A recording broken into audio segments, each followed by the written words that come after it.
നമസ്കാരം. അപ്പോൾ പാതിവില തട്ടിപ്പ് എന്ന് പറയുന്ന ആ ഒരു തട്ടിപ്പിനെ കുറിച്ച് നിങ്ങൾ കഴിഞ്ഞ ദിവസങ്ങളിൽ മാധ്യമങ്ങളിലൂടെ കണ്ടറിഞ്ഞതാണ്, കേട്ടറിഞ്ഞത്. തീർച്ചയായിട്ടും ഞാൻ കഴിഞ്ഞ ദിവസങ്ങളിൽ കോടതിയിൽ ചെന്നിട്ടുണ്ടായിരുന്നു. എറണാകുളം ജില്ലയിൽ വടക്കൻ പറവൂരിന്ന് ഒത്തിരി സാധാരണക്കാരെ പറ്റിച്ചൊരു ഏറ്റവും വലിയ ഊട്ടായ്പ പരിപാടിയാണ് പാതിവിലക്ക് വാഹനം തരാം, അത് തരാം, ഇത് തരാം എന്നൊക്കെ പറഞ്ഞു. ഈ ഒരു വലിയ തട്ടിപ്പിൽ പെടാനുള്ള കാരണം എന്താണ്? എല്ലാവർക്കും വണ്ടി കൊടുക്കുന്നുണ്ടെന്ന് അറിഞ്ഞു. അങ്ങനെ നമ്മുടെ സാമ്പത്തികമായിട്ടുള്ള ബുദ്ധിമുട്ട് കാര്യം പകുതി വിലക്ക് വണ്ടി കിട്ടണമെന്ന് പറഞ്ഞപ്പോഴേക്കും വീണു. പിന്നെ അല്ലാണ്ട് തന്നെ ഇവിടെ മിക്കവരിക്കും നമ്മുടെ അടുത്തുള്ള വീടുകൾക്കും നമുക്ക് പരിചയമുള്ള ആൾക്കാർക്കൊക്കെ വണ്ടി കിട്ടി. അപ്പോൾ ആ ഒരു വിശ്വാസത്തിന് പുറത്ത്, അതായത് ആ ഒരു വിശ്വാസത്തിന് പുറത്താണ് മുൻപുള്ളവർക്കെല്ലാം വണ്ടി മറ്റുള്ള കാര്യങ്ങൾ ലഭിച്ചതിന് ശേഷമാണ് ആ ഒരു വിശ്വാസമുള്ളതുകൊണ്ട് മാത്രമാണ് ഈ ഒരു തുക കൊടുക്കാനുള്ള കാരണം അല്ലേ? വാഹനത്തിനാണ് കൊടുത്തിരിക്കുന്നത്. ആ വാഹനത്തിനാണ്. എത്ര രൂപ കയ്യിൽ നിന്ന് പോയി? 62,000 രൂപ. 60,000 രൂപയുടെ വണ്ടിയുടെയും പിന്നെ 2,000 രൂപ ഫീസ് വേറെ ഫീയുമായിട്ട്. അങ്ങനെ എത്ര മാസങ്ങളോളമായി ഈ ഒരു ഫണ്ട് കൊടുത്തിട്ട്? ഞങ്ങൾ ജൂലൈ 31-ാം തീയതിയാണ് ഈ ഫണ്ട് കൊടുത്തത്. ഏതൊരു വാക്കിന്മേലാണോ ഈ ഒരു ഫണ്ട് കൊടുക്കാൻ കാരണം? ഏതൊരു വാക്കാണ്? JSS ട്രസ്റ്റിൻ്റെ പേരിൽ, ജനസേവ സമിതിയുടെ ട്രസ്റ്റിൻ്റെ പേരിലാണ്. അപ്പോൾ അവരെന്ന് വെച്ച് കഴിഞ്ഞാൽ പറഞ്ഞത് 3 മാസം അല്ലെങ്കിൽ 6 മാസം, 6 മാസത്തിനുള്ളിൽ എന്തായാലും വണ്ടി കിട്ടും എന്നുള്ളൊരു ഉറപ്പിൻ്റെ പേരിലാണ്. ശരിക്കും വലിയ വലിയ നേതാക്കളുടെ ഫേസ്, അതായത് മോശമായി കാണിച്ചതിന് ശേഷം ആ ഒരു വിശ്വാസം കൂടുതലായോ? വിശ്വാസം കൂടുതലായി. കാരണം ഇപ്പോൾ ഇവർ വണ്ടി വിതരണം ചെയ്യുമ്പോഴേക്കും ഓരോ നല്ല പ്രമുഖപ്പെട്ട വ്യക്തികളാണ് ഇതിൽ വന്ന് ഉദ്ഘാടനം ചെയ്യണതും വണ്ടി വിതരണം ചെയ്യണതും ഒക്കെ കാണിച്ചുകൊണ്ടിരിക്കുന്നത്. അപ്പം നമ്മൾ കൂടുതലായിട്ടും വിശ്വസിച്ച്, പിന്നെ കുറേ പേര് അതിൻ്റെ ഇടയ്ക്ക് ഫേക്ക് എന്താ അറിയില്ല കാര്യമായിട്ട് ഇത് ഗവൺമെൻറ്റിൻ്റെയാണ് അങ്ങനെയൊക്കെ ഒരു കേന്ദ്ര ഗവൺമെൻറ്റിൻ്റെ പേര് പറഞ്ഞതിന് ശേഷമാണ് അല്ലേ? അതെ, തീർച്ചയായിട്ടും സാധാരണക്കാരെ ഈ ഒരു വലിയ കുരുക്കിൽ പെട്ടതിനെ കുറിച്ച് എന്താണ്? ഇനിയിപ്പോൾ ഈ ഒരു നിയമം വഴി പോയാൽ നിങ്ങൾക്ക് ഫണ്ട് തിരിച്ചു കിട്ടുമെന്ന് ഉറപ്പുണ്ടോ? തിരിച്ച് കിട്ടണമല്ലോ. അതിൻ്റെ ഒരു വിശ്വാസത്തിന്റെ പുറത്താണ് നമ്മളിപ്പോൾ ഇങ്ങനെ കൂടിയേക്കണതും കേസ് കൊടുത്തതൊക്കെ. കേസ് കൊടുത്തിട്ട് എത്ര നാളായി? കേസ് ഇപ്പം ഞങ്ങൾ 7-ാം തീയതി കൊടുത്തതാണ്. അപ്പോൾ ഈ ഒരു തട്ടിപ്പിൽ സാധാരണക്കാർ മാത്രമല്ല നേരിട്ട് കണ്ടറിഞ്ഞാണ് ഞാൻ. തീർച്ചയായിട്ടും ഒത്തിരി ഗൾഫുകാർ, അതായത് പുറത്ത് കഷ്ടപ്പെട്ട് പൈസ ഉണ്ടാക്കുന്ന ഒത്തിരി ആളുകളുടെ കാശ് പറ്റിക്കപ്പെട്ടിട്ടുണ്ട് ഇതിനകത്ത്. അതായത് ഈ ഊട്ടായ്പിലൂടെ തട്ടിയെടുത്തിട്ടുണ്ടെന്ന് തന്നെ വേണമെങ്കിൽ പറയാം. ഈ ഒരു വലിയ തട്ടിപ്പിൽ പെടാനുള്ള കാരണം എന്താണ്? ആദ്യത്തെ 2 തവണ പൈസ 2 വീലർ കിട്ടിയപ്പോൾ നമ്മൾ വിശ്വസിച്ച് പോയി. ആദ്യമേ നമ്മൾ അറിഞ്ഞായിരുന്നു. അപ്പോൾ അന്നേരം ഫണ്ട് കൊടുത്തില്ല, പൈസ കൊടുക്കാൻ നിന്നില്ല, ഫേക്കാണെന്നുള്ളൊരു ഡൗട്ട് വന്നായിരുന്നു. അതിന് ശേഷം 2 ഗഡുക്കളിൽ വണ്ടി കൊടുത്തതിന് ശേഷമാണ് നമ്മൾ ഇതിൽ വിശ്വസിക്കപ്പെടുകയും ഇതിൽ പൈസ കൊടുക്കുകയും ചെയ്തത്. ശരിക്കും സാധാരണക്കാരൻ്റെ കണ്ണിൽ മുളക് പൊടിയില്ല, അതിന് ഏതോ വലിയൊരു പൊടി ഇട്ട് ശരിക്കും കണ്ണ് മൂടിക്കളഞ്ഞതിന് ശേഷമാണ് അല്ലേ? തീർച്ചയായും. എന്താണെന്ന് വെച്ചാൽ നമ്മളെ പാവപ്പെട്ടവരെ സംബന്ധിച്ചെന്ന് പറഞ്ഞാൽ ഈ പാതി പൈസക്ക് ഒരു വണ്ടി കിട്ടുമെന്ന് പറയുന്നത് നമുക്ക് സന്തോഷമുള്ള കേസാണ്. ആ രീതിയിൽ നമ്മൾ വിശ്വസിച്ച് പോയി. പൈസ നേതാക്കന്മാരുടെ മുഖച്ഛായ കണ്ടതിന്റെ പേരിലാണോ ഇതിൽപ്പെട്ടത്? 100%. നേതാക്കന്മാരുടെ എന്ന് പറയാനായിട്ട് അവരും അവരെയും നമുക്ക് പൂർണ്ണമായിട്ടും പറയാൻ പറ്റൂല.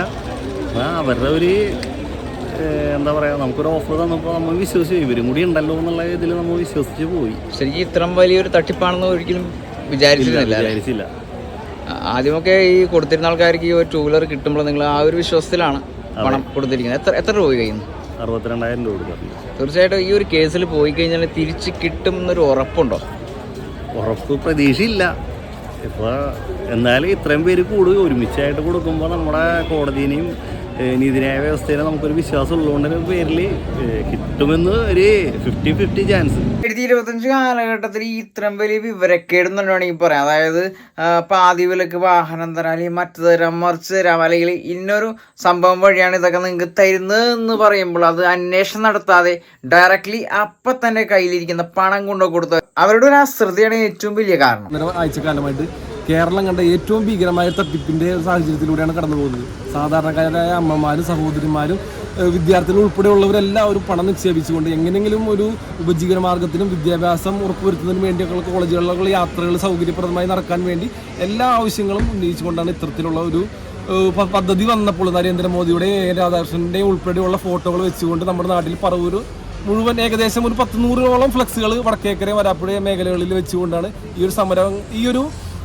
പദ്ധതി അവർ ആവിഷ്കരിച്ചത് മുമ്പോട്ട് പോയതും. തുടക്കഘട്ടത്തിൽ കുറച്ച് പേർക്ക് വണ്ടി കൊടുത്തു, അവർ ലാപ്ടോപ്പ് കൊടുത്തു, ചിലർക്ക് തയ്യൽ മെഷീൻ കൊടുത്തു. പക്ഷേ നമ്മൾ തുടർന്ന് അപ്പോൾ അവർക്ക് കിട്ടുന്നത് കണ്ടപ്പോൾ തന്നെ ബാക്കിയുള്ള അവരെ ബന്ധപ്പെട്ടവരോടൊക്കെ പറഞ്ഞ് അപ്പോൾ ഇങ്ങനെ വണ്ടി കിട്ടുന്നുണ്ട്, പകുതി കാശ് കൊടുത്താൽ മതി സബ്സിഡി കൊണ്ട്. അപ്പോൾ ഈ ഒരു കാര്യങ്ങൾ അങ്ങനെ അപ്പോൾ ഈ ഒരു ഒരുപാട് സ്വപ്നം കണ്ട ആൾക്കാരാണ്. ഇങ്ങനെ വണ്ടികൾ കിട്ടും, അപ്പോൾ നമുക്ക് പകുതി കാശിന് കിട്ടും, പാവപ്പെട്ടവരും വളരെ സാധാരണക്കാരായ ആൾക്കാരാണ് ഈ ഒരു ആവശ്യങ്ങളുമായി മുമ്പോട്ട് പോയത്. എന്നാൽ ഇത്തരത്തിലുള്ള കൊടും ചതി ഇതിന്റെ പിന്നിൽ ഒളിച്ചിരിക്കുന്ന കാര്യം അറിയാത്തത് കൊണ്ട് തന്നെ ഈ 2200-ലധികം ആൾക്കാരുടെ വാഹനങ്ങൾക്ക് ആണ് ഇവിടെ പണം നൽകിയിരുന്നത്. 675-ലധികം പേർ പരാതി കൊടുത്തിട്ടുണ്ട്. ഇനിയും ഫെബ്രുവരി 14-ാം തീയതിയാണ് അവർ ഒരു ഡേറ്റ് പറഞ്ഞിരിക്കുന്നത്. അതിനുള്ളിൽ നമുക്ക് പരിഹാരം കണ്ടെത്തുന്നൊക്കെ പറയുന്നത്.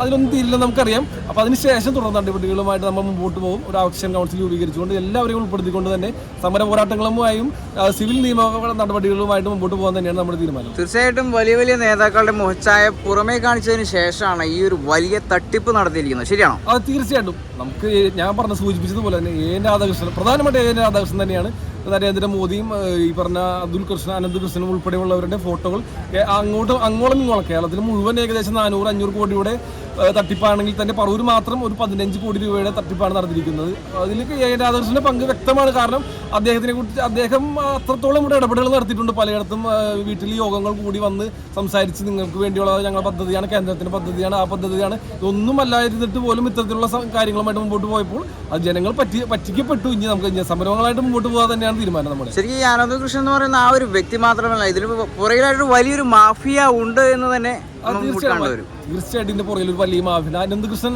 എന്ന ഒരാൾ കൊണ്ട് ഇത്രയും ജനങ്ങളെ പറ്റിക്കാൻ ഒരിക്കലും സാധിക്കില്ല.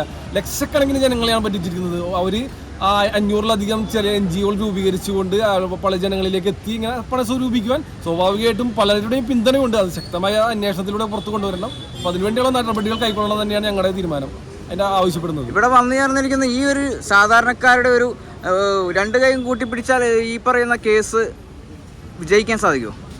പരമാവധി ജനങ്ങളുടെ ആവശ്യങ്ങൾ കോടതിയിലെത്തി ധരിപ്പിച്ചുകൊണ്ട് ശക്തമായ രീതിയിലുള്ള മുമ്പോട്ട് പോയി അവർക്ക് വേണ്ടുള്ള നടപടികളൊക്കെ കൈക്കൊണ്ടുകൊണ്ട് സമരപരിപാടികളും അല്ലാത്ത എങ്ങനെയാണ് സർക്കാരിലേക്ക് ഇത് എത്തിക്കുക എന്നുള്ള എല്ലാ നടപടികളും നമുക്ക് കൈക്കൊണ്ട് തന്നെയാണ് മുമ്പോട്ട് പോകാൻ തീരുമാനം. നമ്മുടെ കേസ് ഫയൽ ചെയ്തിട്ട് എത്ര ദിവസമായി? കേസ് ഇപ്പം നമ്മൾ കേസുകൾ ഫയൽ ചെയ്തിട്ടില്ല. അപ്പോൾ FIR രജിസ്റ്റർ ചെയ്തുകൊണ്ടിരിക്കുന്നുണ്ട്. അപ്പോൾ അതിന് തുടർന്ന് ബാക്കിയുള്ള നടപടികൾ എങ്ങനെയാണെന്ന് സ്റ്റേഷനിൽ നിന്ന് അറിഞ്ഞിട്ട് വേണം അടുത്ത നടപടിയായിട്ട് മുമ്പോട്ട് പോകാനായിട്ട്. നമുക്ക് ഈ അടുത്ത ദിവസങ്ങളിൽ മാധ്യമങ്ങളിൽ അനന്തകൃഷ്ണൻ എന്ന് പറയുന്ന ആ ഒരു വ്യക്തിയുടെ ഒരു കോടി, അതായത് അദ്ദേഹത്തിന്റെ ഒരു സമ്പാദ്യത്തിന്റെ ഒരു കേസ് പറയണ്ടായി. എത്ര കോടി രൂപയാണ്? 2 കോടി രൂപ മാത്രമാണ് നിലവിൽ. 2 കോടിയുടെ പുള്ളിയുടെ ആസ്തികൾ മാത്രമാണ് നിലവിൽ കണ്ടുകെട്ടാൻ സാധിച്ചിട്ടുള്ളത്. 400 കോടിയിലധികം രൂപ ഈ കേരളത്തിലെ മുഴുവൻ ജനങ്ങളുടെ കയ്യിൽ നിന്നും പറ്റിച്ചിട്ടാണ്. അപ്പോൾ ആ തുക എവിടെ പോയി, മറ്റു വിദേശങ്ങളിലേക്ക് കടത്തിയോ മറ്റെവിടെയാണ് നിക്ഷേപിച്ചത്, ഏതെങ്കിലും വലിയ രാഷ്ട്രീയക്കാർക്ക് അത് കൈമാറിയിട്ടുണ്ടോ, ഇതെല്ലാം അന്വേഷിക്കണം. കൃത്യമായിട്ടുള്ള രീതിയിലുള്ള അന്വേഷണം നടത്തി ആ ജനങ്ങളിലേക്ക് ആ വസ്തുത പുറത്തു കൊണ്ടുവന്ന് ജനങ്ങളുടെ ആവശ്യങ്ങൾ ഈ വന്ന പ്രതിസന്ധികളൊക്കെ അതിജീവിക്കാനുള്ള സാഹചര്യം ഒരുക്കാൻ തന്നെയാണ് സർക്കാരിനോട് ആവശ്യപ്പെടാനുള്ളത്. ശരിക്കും ആ ഒരു വലിയ തുക വെച്ച് തന്നെ ഡയറക്റ്റ്ലി നമുക്ക് മനസ്സിലാക്കാൻ സാധിക്കും ഇതിന് പുറകിൽ ഒരു വലിയൊരു മാഫിയ ഉണ്ട് എന്നുള്ള കാര്യം, അല്ലേ? അതെ അതെ അതെ. ഈ ഒരു വലിയ തട്ടിപ്പ് നടത്തുന്നതിന് വേണ്ടി തന്നെ വലിയ വലിയ നേതാക്കന്മാർ അറിയാതെ തന്നെ അവരുടെ ഉദ്ഘാടന കർമ്മവും അതോടൊപ്പം തന്നെ പല പല ഫോട്ടോസും അതൊക്കെ ആഡ് ചെയ്തിട്ടാണ് ഈ സാധാരണക്കാരെ പറ്റിച്ചിരിക്കുന്നത്. വെൽ പ്ലാൻഡ് ആയിട്ടുള്ള ഒത്തിരി ഊടായ്പകൾ ഇതിനു മുൻപും നമ്മുടെ കേരളത്തിൽ നടന്നിട്ടുണ്ട്. മുൻപുണ്ടായ അനുഭവങ്ങളൊക്കെ മലയാളികൾ തീർച്ചയായിട്ടും മുഴുവനായിട്ടും മറന്നു കളയും. ഈ ഒരു ഊടായ്പ പ്ലാൻ ചെയ്തിരിക്കുന്നത് വെൽ പ്ലാനിങ്ങോടുകൂടിയാണ്. കാരണം ഉയരങ്ങളിലിരിക്കുന്നവർക്ക് ഉടനെ തന്നെ ഈ പറയുന്ന പാതി വിലക്ക് ഐറ്റംസ് കൊടുക്കുക, അതായത് വാഹനങ്ങളാണെങ്കിൽ വാഹനങ്ങൾ കൊടുക്കുകയും അതോടൊപ്പം സാധാരണക്കാരുടെ കണ്ണിൽ പൊടിയിടുകയാണ് ചെയ്തിരിക്കുന്നത്. തീർച്ചയായിട്ടും സാധാരണക്കാർ നോക്കുമ്പോൾ എന്താണ്, ഓരോരുത്തർക്കും വാഹനങ്ങൾ കൊടുത്തിട്ടുണ്ട്, അങ്ങനെ പല ഐറ്റംസും പാതി വിലക്ക് കൊടുത്തതായിട്ട് കാണിക്കുമ്പോൾ ഈ സാധാരണക്കാർ ഡയറക്ട്ലി പോയി കയ്യിലുള്ള ഫണ്ടായാലും അല്ലെങ്കിൽ എവിടെയെങ്കിലും പണയം വെച്ചിട്ടായാലും ഒത്തിരി ആളുകൾ ഇതിനകത്ത് കുടുങ്ങിപ്പോയിട്ടുണ്ട്. അതായത് ഈ ഒരു തട്ടിപ്പിൽ ഗൾഫിൽ നിന്ന് കഷ്ടപ്പെട്ട് പണം അയക്കുന്നവൻ പോലും അറിയാതെ കുടുംബത്തിലുള്ളവരെ തന്നെ കൊണ്ട് കൊടുത്തിട്ടുണ്ട്. അങ്ങനെ പലരെയും ഞാൻ ഈ കഴിഞ്ഞ ദിവസം പറവൂർ കോടതിയിൽ വന്നപ്പോൾ കണ്ടായിരുന്നു. അവരൊന്നും വീഡിയോന് മുൻപിൽ വരുന്നില്ല, കാരണം കുടുംബക്കാരറിയും, അതാണ് കാരണം. അതൊക്കെ അവിടെ കിട്ടെ. ഈ ഒരു തട്ടിപ്പില് വളരെ കഷ്ടപ്പെട്ട്, അതായത് പണയം വെച്ചും കടം വാങ്ങിയും പലിശക്ക് വാങ്ങിയും കൊടുത്ത ആൾക്കാരുണ്ട്. അവർ ഈ ആ ഒരു ഫണ്ട് ഇനി എങ്ങനെ അടച്ചു തീർക്കും എന്നുള്ള കാര്യമാണ് നമ്മൾ ആലോചിക്കേണ്ടത്. തീർച്ചയായിട്ടും ഇനിയും ഒത്തിരി ഊട്ടായ്പകൾ ഇപ്പോഴും ഓപ്പൺ ചെയ്തിട്ടുണ്ട്, ശ്രദ്ധിക്കുക.